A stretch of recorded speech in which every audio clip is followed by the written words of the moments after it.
old were you when you were in Tokyo? 16. Wow. Yeah. So like freshly 16. Like a month. I don't even know what I was doing when I was 16. I can't imagine being in the Olympics. You kind of had a very interesting upbringing. You grew up in Nevada. Nevada. Oh.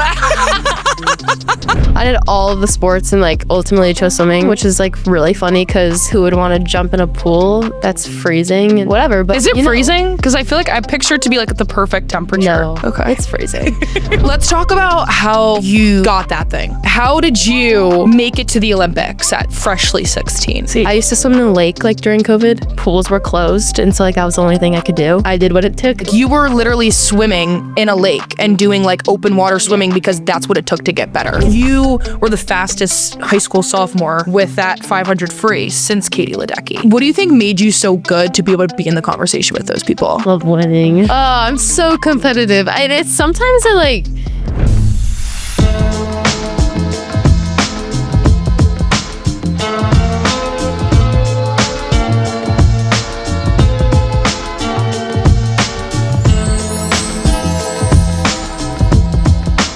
The beautiful Bella Sims, I'm so excited to interview you, a silver medalist, an Olympian. Thanks for being here. Thank you for having me. Okay, my first question, and I was dying to ask you this. Where's your Olympic medal right now? Go get it. You gotta go get it. Do you carry it around everywhere? No, but I take it. I take it to Bring the bag over here. Bring the medal. I take my medal to places where I'm like, oh, maybe they'll want to see it, or like. Oh my God. Damn. How awesome is this? Okay. Oh my God. Is it heavy? So heavy. Oh my God.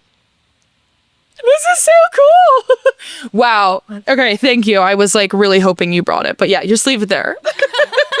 Second question. Do you have an Olympic ring tattoo? I do. You do? Mm-hmm. Where? On my ankle.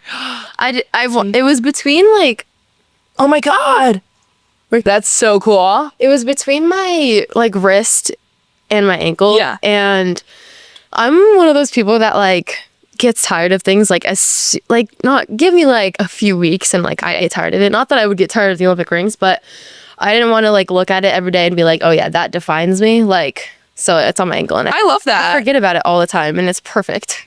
That's got to be like the coolest thing. I feel like we actually interviewed Savannah Sutherland, who was a Canadian track and field athlete that played here, and she won. She was in the Olympics, and she hasn't gotten the tattoo yet. But I'm like, I have to ask every Olympian that I talk to if they have the tattoo. I got it when I was 16. Oh my God. Yeah. So how old were you when you were in Tokyo? 16. Wow. Yeah. Okay. We have like freshly 16, like a month. I don't even know what I was doing when I was 16. I can't imagine being in the Olympics. But oh my God. Okay, so much to talk about. You kind of had a very interesting upbringing, and you talk about it a lot kind of on your social media. You grew up in Nevada. Oh. Okay. I love that. Okay. So you grew up in Nevada, school in Vegas. Yeah. Not on the Vegas Strip. No. Tell me about your upbringing and your school experience. I was homeschooled. Okay. But it's kind of like nice because each state has like their own rule of like if you take money from like national sports or like whatever, you can't do high school swim or like high school sports. Okay. And Nevada has that rule. And like not a lot of states have that rule, but Nevada does. And so I was like Nevada's not very good at swimming anyway, like as a whole. So it didn't really like it was like nothing. Yeah. Like, but whatever. And so club was like everything to me. But wow. And it was like my only social aspect in life too. So yeah. Like it got me going. I feel like swimming is similar kind of to gymnastics in that from an early age, you're so immersed in the sport that very much is your life. Yeah. So what was your like day-to-day life like when you were younger? I started swimming pretty late. Okay. Compared to like most people. I started when I was like 10 and people start like out of the womb. But like I played like every sport ever. Like I did karate and jujitsu. I tried basketball, I did volleyball, I did gymnastics. Like I did all of the sports and like ultimately chose swimming out of like all of them, which is like really funny because who would want to jump in a pool that's freezing and whatever. But Is it you know, freezing? Because I feel like I picture it to be like the perfect temperature. No. Okay. It's freezing. But the thing is, like, if you, in like hindsight, it's a perfect temperature because you don't want to train in a pool that's like hot, because then like you're just going to be like exhausted. Tired. Yeah. Like, and it's so hard to move in like a hot pool. Mm-hmm. So, Okay. yeah. Yeah. I'm always curious about that. No, but it's so cold, especially when you first jump in. Like I dread that moment the most. Like that's the worst part of swimming, is like getting in the water. So like once you're in, it's fine. Is there a specific temperature, like, or different pools at different schools, different temperatures? Oh yeah, different pools at different schools. Yeah. That was low-key a bar. I love that. I don't know what's like the general temperature. I think it's like high 70s. Okay. Is like whatever, but I don't know. Water feels way different than air. Yeah. You're not really focused on the water. Yeah. So yeah. Okay. You also talk about, I feel like, the strict diet and what you have to do to fuel yourself as a swimmer. Mm-hmm. And what does being a woman and like being in sport, how does that, like, how do you fuel differently than like a normal person for your sport? I feel like it's definitely changed like a lot over the years, but I used to take like sensitivity tests and like whatever. Sometimes I think sensitivity tests get in your head more than anything, but it was like if I tested positive for like wheat or like whatever, every time I've ever done this test, yeast has been on there. So like I got into sourdough baking. You should have brought something. We could have had a taste test. I love like baking, and so whatever. That's another topic. But and so like I would just like eat, and like even now, like when I eat tomatoes, like I have like the most horrible practices. Yeah, and I think it's in my head, but it just happens. Yeah. That's so interesting. Yeah, like there's just like certain foods that like I will not eat, and like it has just become like a superstition at this point. Mm-hmm. Like out of meat, like I won't eat like tomatoes, and I won't eat anything with bread. I like that. Yeah, I think that's interesting. Okay, let's talk about how you got that thing. Like, how did you make it to the Olympics at freshly 16? Okay. COVID definitely helped. I think I definitely wouldn't have made the team if I was 15. I think you should give yourself more credit to that. Okay, but I was ranked 39th going into the 200 free, which is like really, not really bad, but like not like projected to make the Olympic team at all. And I even like swam prelims, and I was like, yeah, no, that wasn't fast enough to make semis. Like, there's no way I'm making it back. And then I made it back like 12th. And I was like, oh, wow. Like, whatever, I'm going again. Went like 158. I was like, that's too slow. Like, that's not going to make it back. And I was like 7th, 6th, I don't know, one of them. And I was 7th. And then I was like, I have to move up one spot to make an Olympic team. Like, that is insane. Yeah. And then I gave it my all from the beginning, flipped last on the last 50. And I was like, if I see God at the end of this race, like, at least I know I tried my best. And then I touched 5th, and I was like, oh my gosh. But that's crazy. I used to swim in the lake like during COVID. Mm-hmm. So that like, that's awesome. Like, pools were closed. And so like, that was the only thing I could do. And so like, I did what it took. Like, yeah. And so, do you think that helped you other than just like being the person that was always doing the work? Like, do you think like swimming in unconventional areas prepared you? I used to do open water too. Yeah. Wow, that's so cool. Yeah, I don't recommend. Really? Like in salt water? Yeah, all of the above. Wow. Okay. Like ocean, lake. That's pretty cool. So you've kind of done it all. Yeah. Tell me about what being in Tokyo was like for the Olympics. Like, tell me about your actual experience during that time.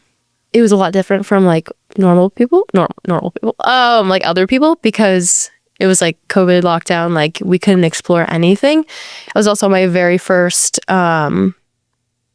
international meet ever. So I didn't really know what to expect. I had very much imposter syndrome. I was there being like the second to youngest person there and being like, there's no way I belong here. Like, these people are so experienced, and this is my first time here. Like, I just got lucky. Like, there's no way. And then and like I didn't know that prelim, like I was a prelim swimmer and I did so incredibly bad in my first, like in the prelim. And I just like remember being like, I don't deserve that medal. And I didn't know that prelim swimmers got medals. And I was like, there's no way I get a medal. Like I didn't do anything to deserve that. And I was like, well, you got the prelims to the finals relay. So like, yeah, you did. But I was like, yeah, they could have done that without me though. Like, Yeah. I didn't do anything. Like I was so convinced that like I didn't deserve anything that I had earned. So how do you think, has your mindset changed? Yeah. Yeah. I was like a 16-year-old little girl. Like, Yeah. come on, dude. Yeah. You can only do so much. Like, it was your first international race. Like, you can't be that hard on yourself. Yeah. And I think it's hard too because you were dealing with imposter syndrome at like a completely like exaggerated level. Like you were at the Olympics. Yeah. And like I think the fact that you have that now and are older and can look back, you're probably like, yeah, I earned that. Yeah. Like, regardless of the fact that it was during COVID or not, you still had to compete against all of those people. So I think, I don't know, it's cool to see how your mindset has shifted. I'm like, oh, I'm an Olympian. Like, that's pretty I mean, cool. that's like the coolest thing. I mean, I was begging to get you on here, so you're an Olympian. That's pretty damn cool. So tell me about like what Tokyo was literally like. Like, were you having fun there? Like, if you couldn't really do as much as because it was COVID, like, what were you eating? Like, what was that like? There was like in the, what's it called? The village? The village. What? Wow. In the village was like a super big like dining situation. I was vegetarian at the time for whatever reason. Just kidding. Like my parents thought that like, or like, I don't know, there was some like UFC fighter that like was vegetarian or something, and I don't. They were like, I "Bet don't should know. do that." But at the time, like it was like, oh, valid. Like meat was super heavy on my body, and like swimming, like I don't know. I ate a lot of tofu. Yeah. Okay. But as soon as the meat was over, I also have like I'm allergic to like oyster sauce or whatever, and a lot of like Asian foods have that in it, and so it was like really hard to like work my way around like stuff like that. But as soon as the meat was done, like I had all the sushi I could have. I love that. It was so Was it awesome. good over there? Yeah. Like compare it to But here. it's also like, was it like, it was village food? Like, was it very authentic? That's like, so I have true. No idea. So I was talking about this with Savannah, and she had the viral chocolate muffins in Paris, and I was like, were they so good? And she was like, I was literally talking to the other people that were from Paris, and they're like, they're so bad. Like that was just like an Olympic Village muffin. Yeah. So I'm like, maybe that is like Olympic Village sushi, and you really could have. Maybe you should have tried outside of the Village sushi. That's it. Like the only thing I think I could have done was like Uber food, but I don't know. I was 16, still trying to figure out life, bro. Like I couldn't figure your way out around the Olympics, you know. Okay, favorite memory from Tokyo. From Tokyo. Like if you look back on one specific moment, you're like, that was the highlight of my time in the Olympics. Before the meet had even started, or I mean like opening all the stuff that we got, that was magical. It was overwhelming, but it was magical. Like it was Christmas times 30. It was insane. But other than that, there was this time we like the women met up, just like the swimmers met up before the meet. It started like maybe the night before, and all of the vets had like gone around and like said something to like the rookies, and been like things to take away and like what to do. Like Katie Ledecky was like, write in your journal about like this stuff because it doesn't happen often. I didn't do that, but in hindsight, like I should have. Yeah. I mean, Katie Ledecky is like so cool, and like having her in your corner is awesome. Yeah. itself. And then, and like they were like, you are going to feel like you don't belong, but like you do, like you earned your spot.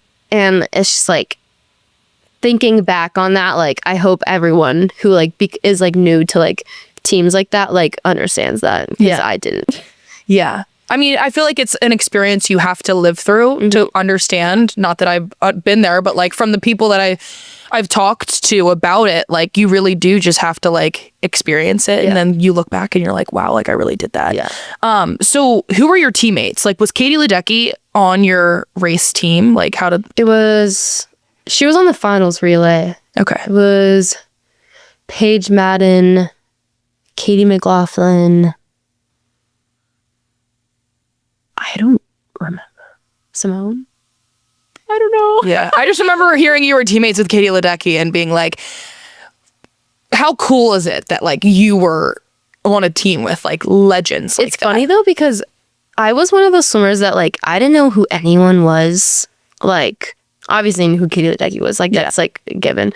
But I didn't know like who anyone was like growing up until I went on those teams, like made teams and like met them. Yeah. And I was like, oh, yo. Like, and my coach used to call me like a dumb swimmer, but like not in a bad way, but like just like one of those that like doesn't really look into the sport and like whatever. But it was like good for me because like he knows like sometimes those people can like overthink how like things happen and stuff. But I just like wasn't. I was like, I'm here to have fun. Yeah.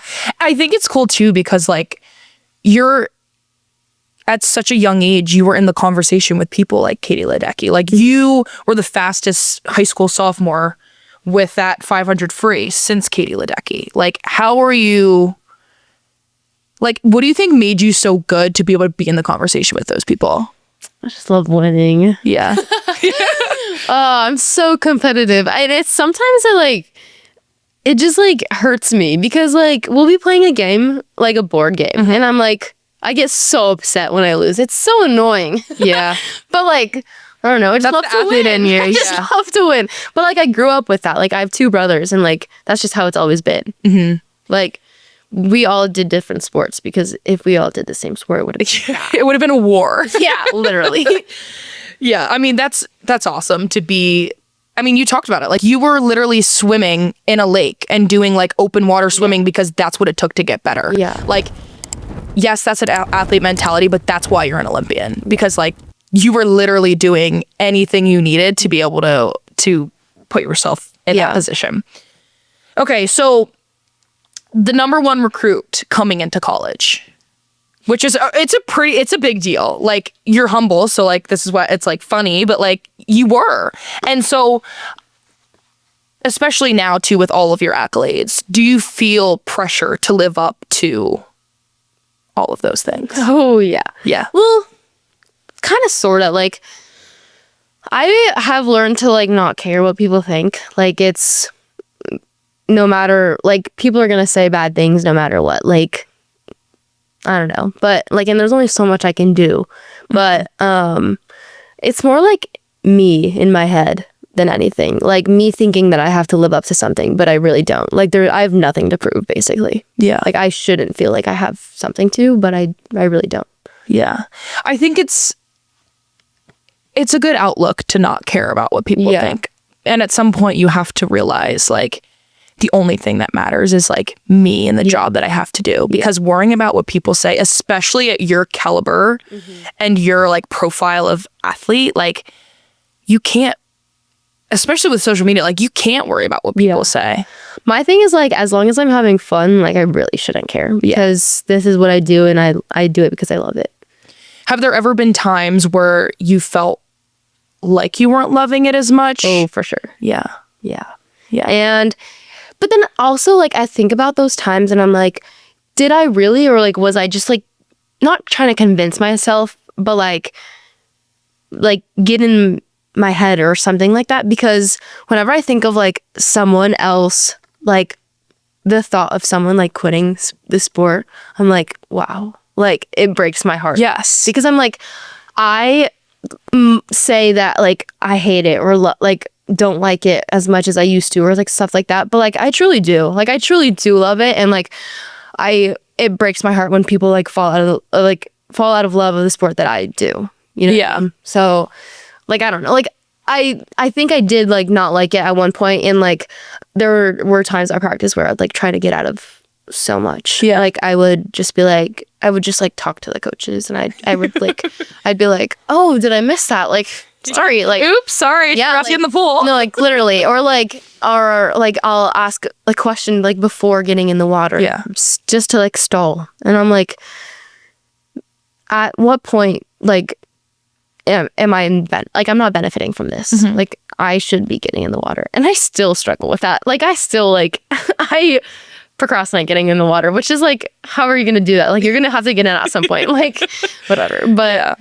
But that really is part of the struggle of being a collegiate athlete. Like, you spend so much time living and breathing this job that, like, there are days when it sucks and you have to wake up and do it, even when it sucks. And I think, like, yeah, you stall, but like, you're still putting in the work. Yeah. And I don't know, I think it's really cool to hear you say that, because you are such an amazing athlete, and to see someone that's like so successful but still facing those things, I think is good for people to hear. Yeah. You know, You're not alone. Trust. Yeah, literally. Okay. So you've broken a lot of records in your career so far, and from high school and college. Literally, you weren't even here for 2 months before you've broken multiple Michigan records. Like, what is that? Like, when you think about that, when it happens, like, what goes through your mind? Are you like, yeah, like what are your thoughts when you hear that you broke a record at Michigan? Well, usually when I like swim, I always have like a little goal. I call it some of them like my silly little goals, because they won't be like really like, they won't be like, oh, break a world record. Like, it'll be like, beat so and so on the team. And then like, it's like funny though, because it's like, they're fast, but like, and then usually they're guys that I have like the goal, like the silly little goal. I love that. Yeah, because like, I like comparing myself to a girl isn't like I don't know. We have some very hardworking women, but I feel like a guy standard is like funnier. That's why I call it a silly little goal. But sometimes like I'll go in a race and I'm like, I'm breaking that record. Like I'm capable of it, and so like, why not? So Yeah. that's like my mindset going into like things, and like, so when I do it, like, I feel accomplished, but like, it's like, okay, next one. Yeah. I mean, that's such a sick goal. I think like you can see it in certain athletes of like that mentality. And that's kind of similar to how our head lacrosse coach here, her mentality is. It's like you have to find tangible things to do to like knock it down, and then some, and then like find a way to always like break some. Yes, stuff. Get better. Yeah. So, okay, what's your next silly little goal? I have no idea. Okay, I actually like...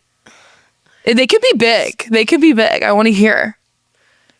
I used to have really silly little goals, but I can't like say them. Okay. I don't even know. Like, is it another Olympics? Is it another? That's not silly. Come on. Yeah. No, I know. I was gonna say they're big. Like, my like silly little goal is just to get better at backstroke long course. Like, cause I'm good at it short course, and I need to figure it out long course. Yeah. But that's like, really, I haven't set any new silly little goals, because like they're not like easy to accomplish, but they're like more, yeah, they're easy, like, yeah, they're more accessible, better. Yeah. Okay. What's a big goal for you? Something that you're like actively working towards and you think about it. I think, I don't know, just like being consistent, and because that's hard. Like, being consistent is hard. And I think a big goal is me getting in the water more, like, and doing the amount of yardage that I'm supposed to be doing. Yeah.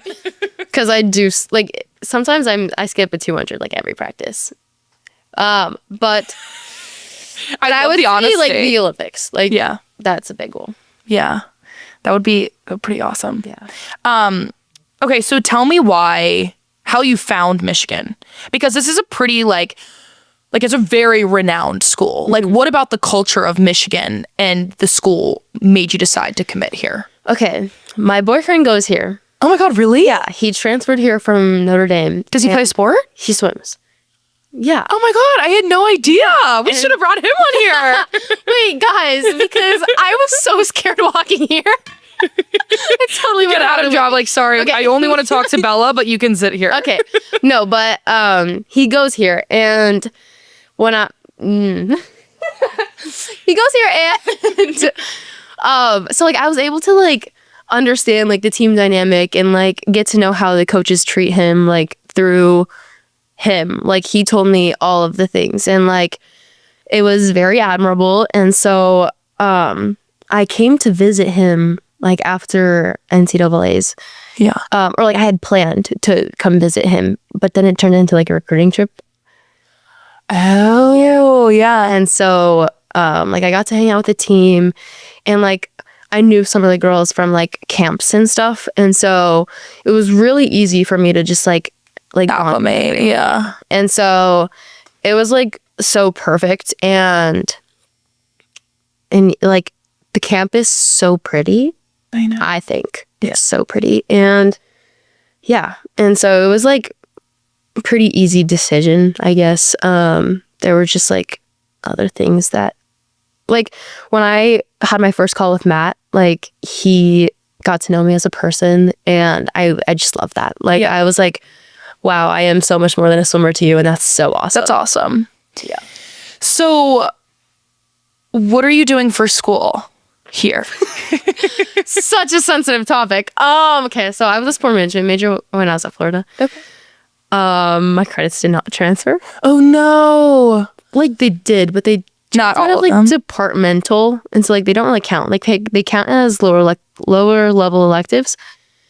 And so, and you need like a certain amount of credits going into like your junior year or whatever to like a specific major to like be eligible. And so I would not have been eligible if I declared sport management. And so I'm a general studies major. Okay. Which is so upsetting.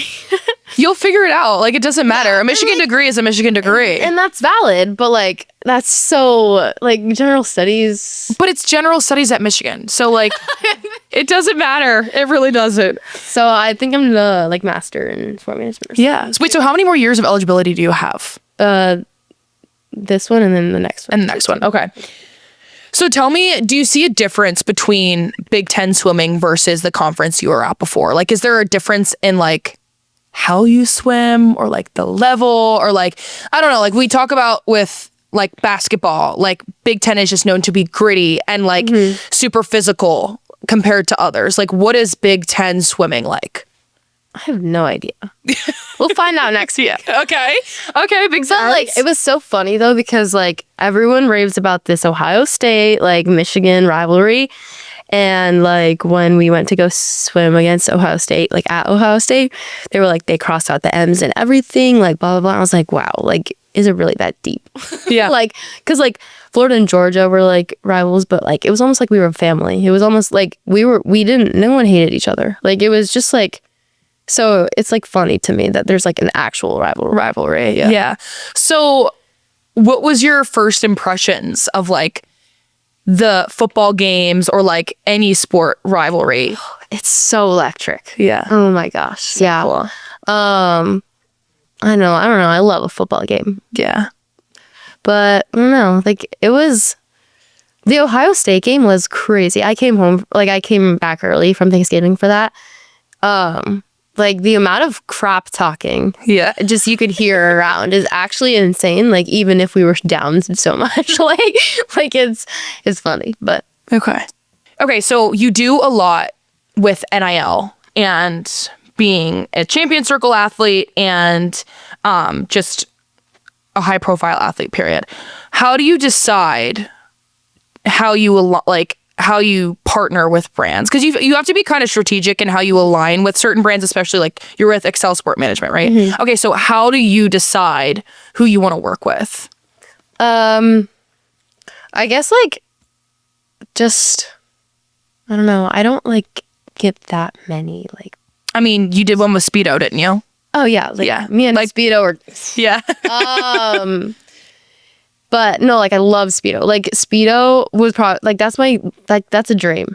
Any swimmer's dream is to be like partnered with Speedo. And Speedo just has like the best vibes of a swimsuit company, and they're awesome. Like I just love their team and the people that they also like choose like the swimmers. Like I love Reagan Smith. She's like one of my favorite people ever. But like their vibes are just so awesome. And like if you think of swimming, like I think you think of You literally think of Speedo. and it's just so awesome to be a part of like something like that. Like that's so awesome. Yeah. I saw a cool video of you earlier today. I was stalking you and I saw this video of like your ins and outs. Oh yeah. And I loved that video. Yeah. And like people in the comments were like, I love her honesty. I think Speedo. So many people were like, "You're disgusting," and I was like, Do you want to win? I'm staying in the pool as long as possible. "That's what I'm saying." Okay, I'm not wasting time getting out of the water, getting cold, and then getting back in the water. Like, no. No, I love that. But seriously, like to be like a young girl and to see someone like you who was in the Olympics at such a young age and partnering with Speedo has to be like so cool for them. And for even you to be like, wow, like I'm setting the example for little girls. Like that's so cool. Oh, yeah. Which is literally why I wore red, white, and blue for you, because you're inspiring me. Thanks. All right. So my last question, your future plans after Michigan, are we training for another Olympics? Oh, of course. Okay. Definitely. What's the goal? An individual event. Okay. But just being back like on the team would be amazing because missed out on 2024. But it's okay. Like things happen, but it just makes you hungrier. Yeah. So yeah, just being on the team would be nice, but like an individual event would be fantastic. Yeah. And I'm excited because you said you have Big Tens coming up, and I guess I've missed a lot of your season, but I'm going to be watching because I don't know, it's been so cool to like see you come here and do so well. And I don't know, you're pretty cool. And I love having Olympians. I love having female athletes that really do inspire Michigan, the Michigan community and just women, period. So thanks for being here, Bella. Thank you. I love this.